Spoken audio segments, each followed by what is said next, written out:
Christina here from Our Wood Home.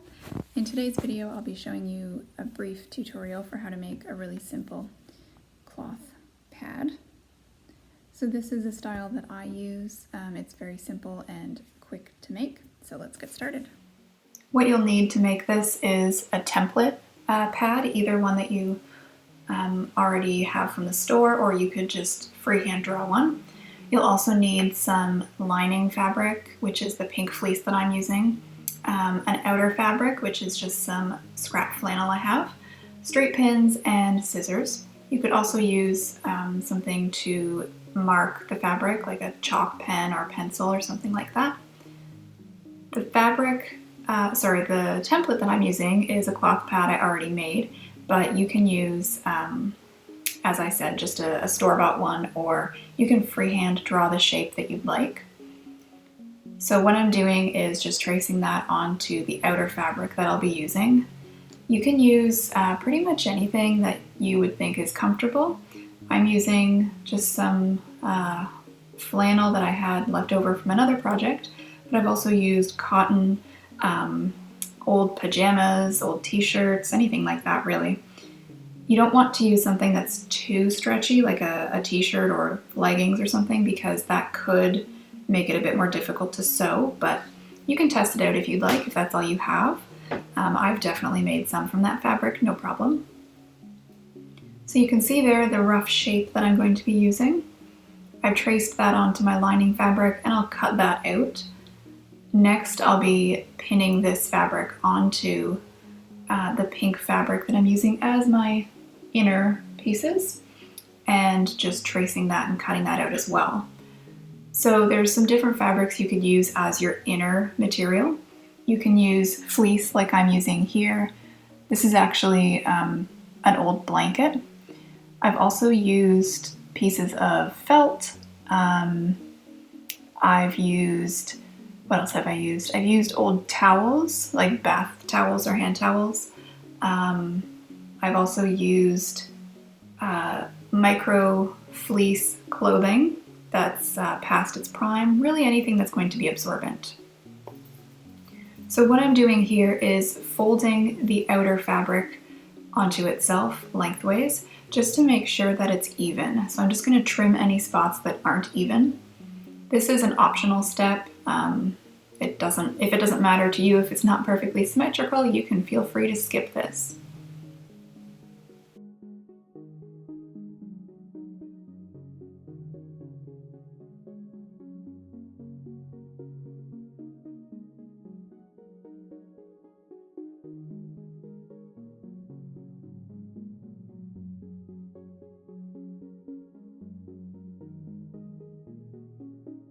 So once that's all done, I'll be pinning it onto my inner fabrics.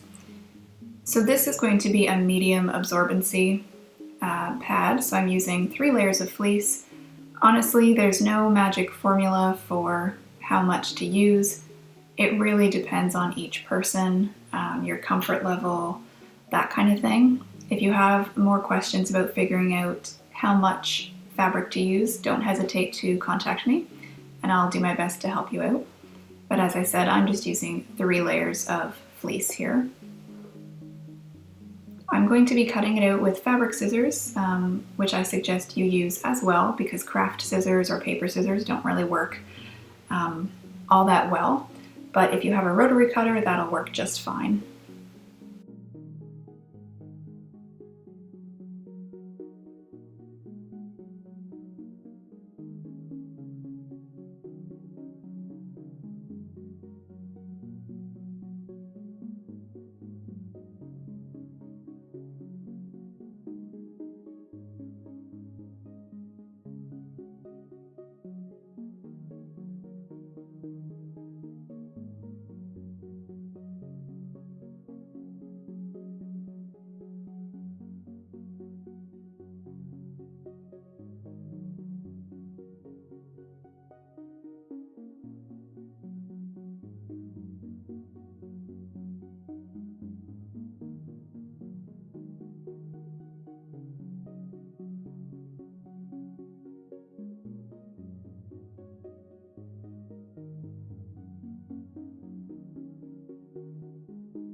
After I had cut out my lining fabric, I realized that the plaid flannel that I'm using for the outside was facing the wrong way, so I chose to put the extra soft side on the outside, so that's why I'm repositioning it here.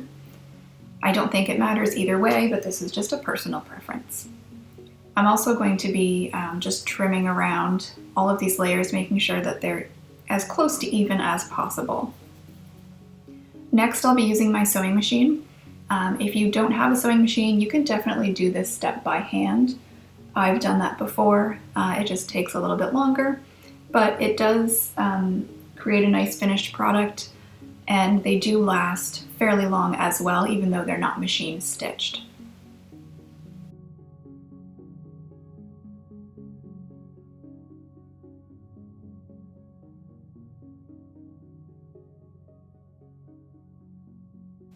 I'll be using an all-purpose needle here.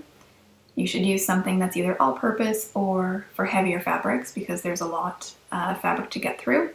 I'm just going to be doing a basic straight stitch all around the edge of all of the layers of fabric, being careful to take out my pins so that I don't run over them and break my needle or do damage to my machine. I'm leaving a little bit of a gap between the edge of the fabric and where I'm stitching because I'm going to go over this later with a zigzag stitch. This is an optional step. You don't have to do a zigzag stitch if you don't think the fabric will fray. I don't mind if it frays. It's just an aesthetic preference, I suppose, but it does help extend the life of the pad and prevent it from possibly coming undone. So again, that's an optional step, but it doesn't take very much time to do a few zigzag rounds.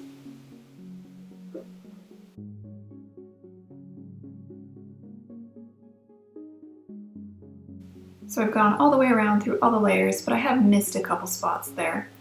So the spot that I just pointed out, I'm going to go over with my machine again, just doing a straight stitch, making sure to get all the layers sewn down there.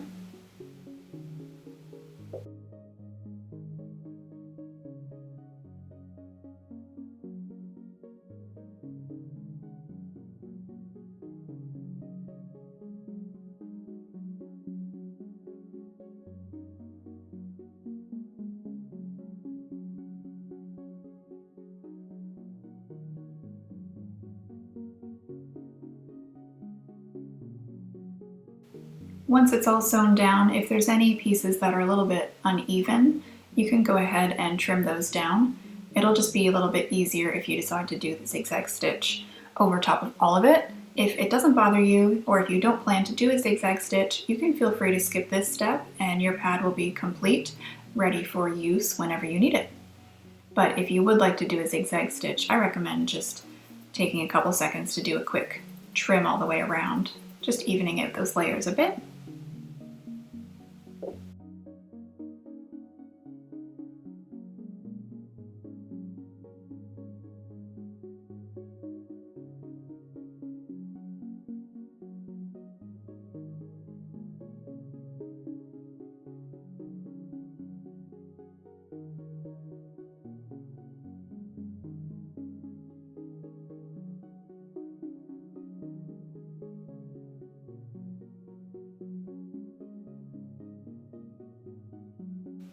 Alright, so for the zigzag stitch here, I'm just going to be setting my machine to that, still using the same needle, and I'm just going to carefully go around all the edges, getting through all the layers just in a zigzag pattern. This does help prevent it from fraying. If you have a serger, you can just use that instead. You wouldn't even have to do the original straight stitch around the whole pad. I do have a serger. It's not working properly right now, but I decided to just show you how to do this with a regular sewing machine because most people don't have a special serger. So this method of just the regular zigzag stitch will work fine. This is actually what I would do on the cloth pads that I made when I first started years ago, before I had my serger, and it works fine.